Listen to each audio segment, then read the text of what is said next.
Okay, in this lecture video, we're going to talk a little bit about the different types of membrane proteins. And the membrane proteins themselves, just like the lipid molecules in the cell membrane, are also fluid. They have internal dynamics.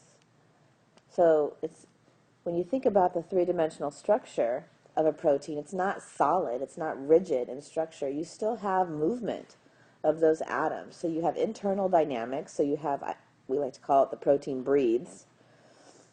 You can have lateral diffusion, so even though these proteins are big, they can still laterally diffuse. However, flip-flop is even harder.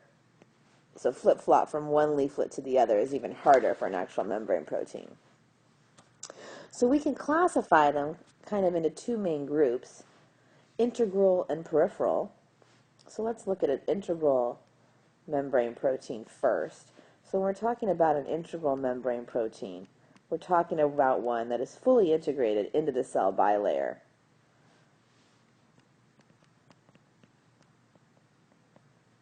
Right, so here it is. You've typically got some extracellular part. You've got some cytosolic part. So different parts of the protein that are exposed to the different sides of the membrane.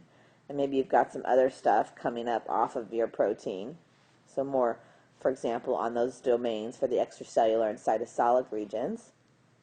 Then you've also got a transmembrane domain that's extending through the nonpolar interior of the bilayer. So you know that it's going to have hydrophobic interactions with these tail groups on the phospholipids, whereas the cytosolic and the extracellular domain are going to be more polar because they're exposed to the solvent surrounding that cell membrane. And when you have these transmembrane domains, you can have a single transmembrane domain, or you can even have multiple transmembrane domains. So here's an example of Bacteriorhodopsin, which has 7 transmembrane helices, and then it oligomerizes. But you can see, so these red circles and blue circles represent the inside and inner and outer leaflets of a cell membrane. So in here, those are transmembrane alpha helices of Bacteriorhodopsin, so you can see that they pass back and forth through the cell membrane. And it takes, you can imagine, to get that protein out of the cell membrane, takes really harsh conditions. So if you want to isolate an integral membrane protein, you've got to add a detergent molecule. So something like SDS, which is probably too harsh, but that's an example of a detergent. But a detergent molecule to come in so that it can cover and coat these hydrophobic regions and replace the interactions that transmembrane protein is having with the bilayer. Otherwise, the transmembrane proteins are just going to stick together. Okay, so we'll come back to Bacteriorhodopsin in just a little bit. So that's integral membrane proteins. You can also have peripheral membrane proteins, and these are membrane proteins that are associating with one side or the other of your bilayer. So they could either be extracellular, oops, I forgot the tails, or they can be cytosolic. This is the worst cell membrane I've ever drawn. Okay, so peripheral protein can exist up here. That's a protein. Or here's one on the other side of the leaflet. So in these cases, your protein is associating with the lipid head groups and maybe the beginning, the top parts of the fatty acyl chains of those lipids.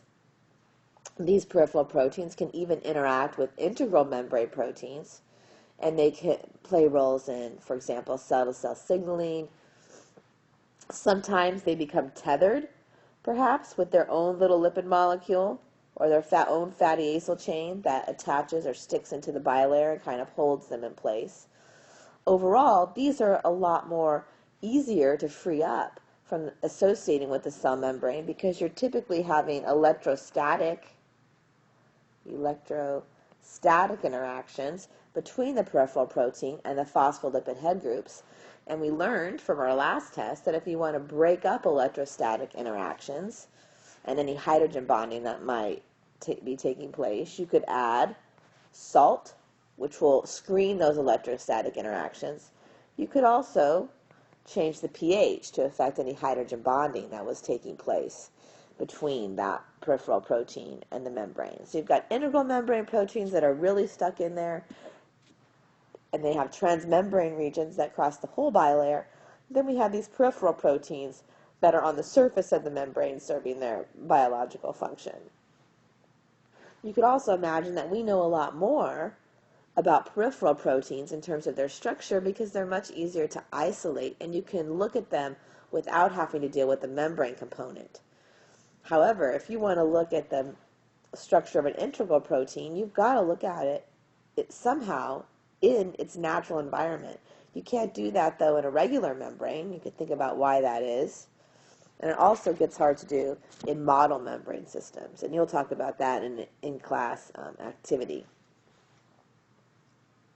But we can get some general information about transmembrane proteins or integral membrane proteins just from looking at their amino acid sequence. We can do that by looking at their hydropathy. So let's look at a hydropathy plot for bacteria rhodopsin. So remember, that's our transmembrane protein with 7 transmembrane alpha helices. So you can imagine if this was my bilayer, you would have protein sequence. It would cross the membrane, turn around, cross again, turn around, cross again, and it would just keep doing that. And in bacteria rhodopsin, these transmembrane domains happen to be alpha helices. So if we look at a hydropathy plot for that, it looks like this. So remember, the more positive a hydropathy value, the more hydrophobic, the more negative hydropathy values are more hydrophilic. And in a hydropathy plot, we look at hydropathy index, which basically assigns a numerical value to an amino acid that takes into account not only its hydropathy number, but also the hydropathy values of the surrounding amino acids. And what you can see here in this plot are these regions, 7 of them specifically, where you get these positive hydropathy values, and then it turns and becomes negative. So you can see these alternating regions of hydrophobic and hydrophilic areas in this protein, which gives you an idea that those hydrophobic areas, if you know that this is an integral membrane protein, those hydrophobic areas are probably the ones that are spanning the membrane. Then if you look at how many amino acids it takes to go from each part, so to go from the first amino acid to the next one, it takes about the same number of amino acids that it would take to actually cross the distance of that hydrophobic bilayer, and we know that we could calculate that based on the length of the helix versus the length of the hydrophobic bilayer, because we know that in our helix there are 3.6 residues per turn, and we can relate that to distance.